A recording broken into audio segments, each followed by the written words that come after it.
Hey guys, today we have another video and we're actually doing a recipe this time. We're doing a Caprese sandwich. So if you're not familiar, that's a sandwich made with tomato, fresh mozzarella, basil, and then I got a few extra ingredients with that. Why I'm doing this, generally, I actually have mostly, most of my meals have some amount of lean protein, chicken probably, for sustenance and, you know, keeping full. This is one of the few dishes where I strongly believe that it's full vegetarian and it's absolutely delicious that way. So we're going to dig into it. We're going to talk about more of the sandwich. So I got it all set up. Right. What do we have here? So this is a boule from the local supermarket. I put some olive oil on it. I toasted it. I highly recommend that you have a little bit of toast to it. Let's see how. Yeah, a little bit toasted. So that'll maybe be the outside one. This is a little bit more toasted. So contrast. If you notice, a lot of the stuff is very soft. Most of the sandwich is soft stuff. Tomato and mozzarella. So contrast. You want that, right?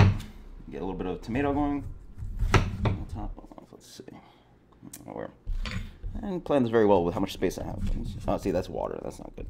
Well, we'll probably, that's why I have two cutting boards. Let's do, I think, two thicker slices will do. I think that'll fit. Let's see where that goes. Let's see. Yeah, that's. I think that's perfect. So with that, we're gonna do a little bit of salt, boy season. All right. Boom. That part's done. Sweet deal. What do we have here? So we have some pesto mayo. So literally it's store-bought pesto sauce and then some mayonnaise. This adds obviously some more basil to the dish, a little bit more flavor too, because it really, again, everything's pretty lowly seasoned here. I mean, you're talking about tomatoes and fresh mozzarella, which are honestly quite bland by themselves. So we're talking about ways to help season this guy, right? Get it exciting. All the way to the edge. Perfect. Sweet deal. Let's see what we got going on. All right. I think we're gonna go. Yeah, I think we're gonna go rocket. Sorry, arugula. This is the Gordon Ramsay of my upbringing. Teaching me stuff, right? So, again, with that, season. A little bit of olive oil. A little bit of salt and pepper on that.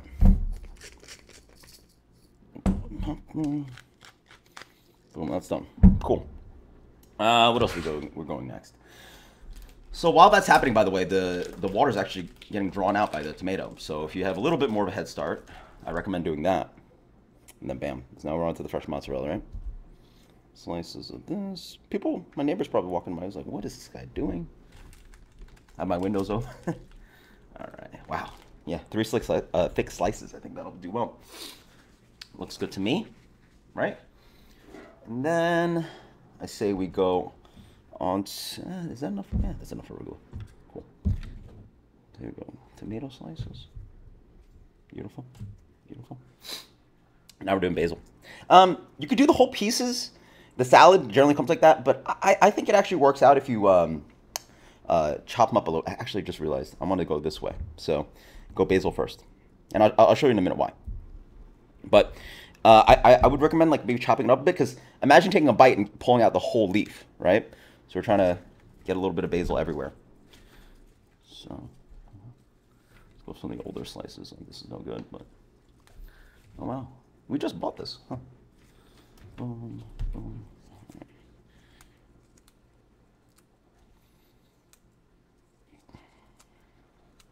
Let's give it that. Think a little bit more. Cool. Yeah, that's a good amount.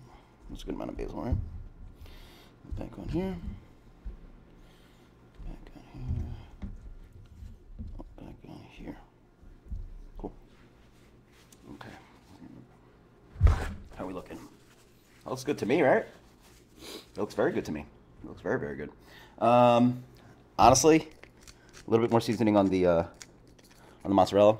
Again, if you literally just eat plain tomato and mozzarella by itself, it's going to be quite bland. So this way, at least you have... So the pesto mayo definitely is a big flavor ingredient here. And then this is the last one, not least, but you definitely need this. This is balsamic reduction, or balsamic glaze. I think that's what you buy at the bottle of the store. If you want, if you're regular balsamic, you can add some sugar and reduce it on the pan, but I'd argue it's probably just easier to buy from the store. I don't have a bottle here, obviously. I pulled it from Works, but see, a bottle would be better. It would drizzle it a little bit prettier, and a little bit more balanced. But honestly, I'm not that worried that there's a good amount on there, because again, the sandwich really has not a lot of stuff going on.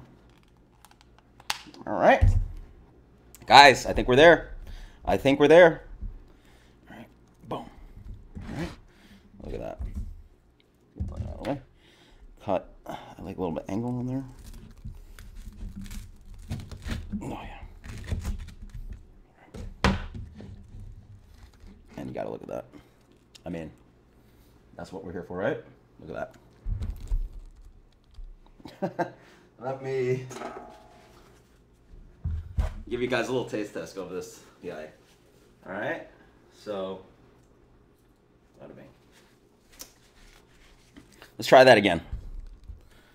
Look at that money shot right there. That is what we're looking for, right? So let's give you a little taste right here. Boom.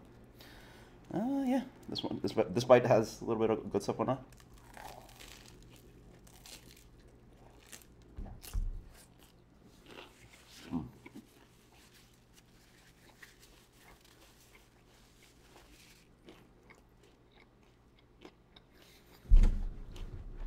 Let me tell you guys.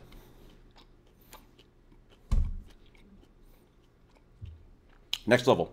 Definitely get the bread nicely toasted.